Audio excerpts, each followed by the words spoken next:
ഇടുക്കി ഉപ്പുതറ ആലടിയിൽ അപകടത്തിൽപ്പെട്ട വാഹനത്തിൽ ഭാര്യയെ ഉപേക്ഷിച്ച് ഭർത്താവ് കടന്നു കളഞ്ഞു. ആലടി സ്വദേശി സുരേഷാണ് ഭാര്യയെ ഉപേക്ഷിച്ച് രക്ഷപ്പെട്ടത്. മനഃപൂർവ്വം ഉണ്ടാക്കിയ അപകടമാണോ എന്നാണ് പോലീസിന്റെ സംശയം. ജെയിൻ എസ് രാജു വിവരങ്ങളുമായി ചേരുകയാണ്. ജെയിൻ, എന്തുകൊണ്ടാണ് ഇത്തരത്തിലൊരു സംശയം പോലീസിനെ സംബന്ധിച്ചിടത്തോളം ഉണ്ടാകുന്നത്? എവിടെയാണ് ഈ വാഹനം കണ്ടെത്തിയത്?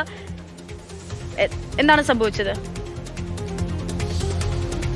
അക്ഷയ, ഇന്നലെ രാത്രിയാണ് ഈ അപകടം ഉണ്ടാകുന്നത് എന്നുള്ളതാണ് പ്രാഥമികമായി ലഭ്യമാകുന്ന വിവരം. അതായത് ഇന്നലെ രാത്രി ഈ സുരേഷും അദ്ദേഹത്തിൻ്റെ ഒപ്പം ഭാര്യ ഉണ്ടായിരുന്നു. ആ ഭാര്യയും കൂടി ആലടി, ഉപ്പുതറയ്ക്ക് സമീപം ആലടിയിലൂടെ പോവുകയായിരുന്നു. ഈ സമയത്ത് ഇവിടെ വെച്ച് വാഹനാപകടമുണ്ടായി.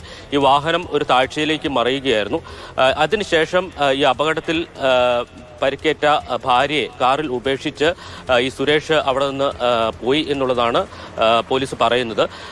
രാവിലെ ഈ സ്ത്രീക്ക് ബോധം വന്നതിനെ തുടർന്നാണ് ഇത്തരത്തിൽ ഈ അപകടത്തിൽ ഈ കാറിനുള്ളിൽ താൻ കുടുങ്ങിക്കിടക്കുകയാണ്, അല്ലെങ്കിൽ ഒരു സ്ത്രീ കുടുങ്ങിക്കിടക്കുന്നു എന്ന വിവരം പുറത്തുള്ളവർ അറിയുന്നത്. അതിനുശേഷം ഇവരെ ഇപ്പോൾ ആദ്യം പ്രാഥമിക ചികിത്സയ്ക്ക് ശേഷം ഇപ്പോൾ കോട്ടയം മെഡിക്കൽ കോളേജിലേക്ക് കൊണ്ടുപോയിരിക്കുകയാണ്. വളരെ ഗുരുതരമായിട്ടുള്ള പരിക്ക് ഇവർക്ക് ഏറ്റിട്ടുണ്ട്. പോലീസിന്റെ ഒരു പ്രാഥമികമായിട്ടുള്ള നിഗമനം ഇതാണ്. അതായത് ഈ സുരേഷ് മനഃപൂർവ്വം ഈ അപകടം വരുത്തി വെക്കുകയായിരുന്നു എന്നുള്ളതാണ്, അല്ലെങ്കിൽ താഴ്ചയിലേക്ക് കാറ് മറിക്കുകയായിരുന്നു എന്നുള്ളതാണ് പോലീസ് പ്രാഥമികമായി കരുതുന്നത്.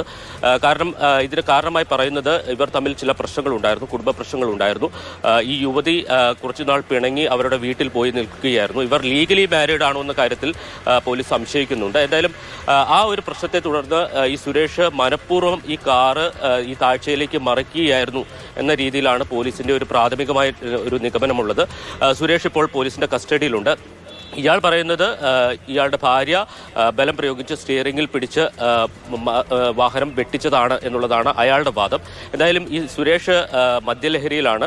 അദ്ദേഹം ഇപ്പോഴും നോർമലാണെന്ന് പറയാൻ കഴിയില്ല. പോലീസ് എന്തായാലും ഇതുമായി ബന്ധപ്പെട്ട കാര്യങ്ങൾ അന്വേഷിച്ചുകൊണ്ടിരിക്കുകയാണ്. അപകടത്തിൽപ്പെട്ട സ്ത്രീയുടെ മൊഴി വളരെ നിർണായകമാണ്. ഈ ഘട്ടത്തിൽ അവരുടെ മൊഴി എടുക്കാൻ കഴിഞ്ഞിട്ടില്ല. എന്താണ് സംഭവിച്ചതെന്ന് കൃത്യമായി പറയാൻ കഴിയുന്നത് അവർക്കാണ്. എന്തായാലും അതുമായി ബന്ധപ്പെട്ട അന്വേഷണം തുടരുകയാണ്. പ്രാഥമികമായി കരുതുന്നത് മനഃപൂർവ്വം ഒരു അപകടമുണ്ടാക്കി ഈ യുവതിയെ കൊല്ലാൻ ശ്രമിച്ചതിന് ശേഷം ഇയാൾ ഇവിടെ നിന്ന് രക്ഷപ്പെടുകയായിരുന്നു എന്നുള്ളതാണ്. ശരി, ഈ സാഹചര്യങ്ങളെല്ലാം ജെയിൻ വിശദീകരിച്ച സാഹചര്യങ്ങളെല്ലാം കേൾക്കുമ്പോൾ ആർക്കും അത് തന്നെയാണ് തോന്നുന്നത്. പോലീസിന്റെ സംശയം അങ്ങനെയാണ്, മനഃപൂർവ്വം ഉണ്ടാക്കിയ അപകടം, അതിനുശേഷം രക്ഷപ്പെട്ടതാണ് എന്നുള്ള ഒരു തോന്നലിലേക്ക് തന്നെ, നിഗമനത്തിലേക്ക് തന്നെ എത്തുകയാണ് പ്രാഥമികമായി പോലീസ്. എന്തായാലും ഇനി അവരുടെ വിവാഹം തുടങ്ങി ഒരുപാട് കാര്യങ്ങൾ അന്വേഷിക്കേണ്ടതുണ്ട്. അതിലൊക്കെ വ്യക്തത വരുത്തിയതിനു ശേഷമായിരിക്കും നമുക്ക് അതൊരു സ്ഥിരീകരിക്കാൻ പറ്റുന്ന അവസ്ഥയിലേക്ക് എത്തുകയുള്ളൂ.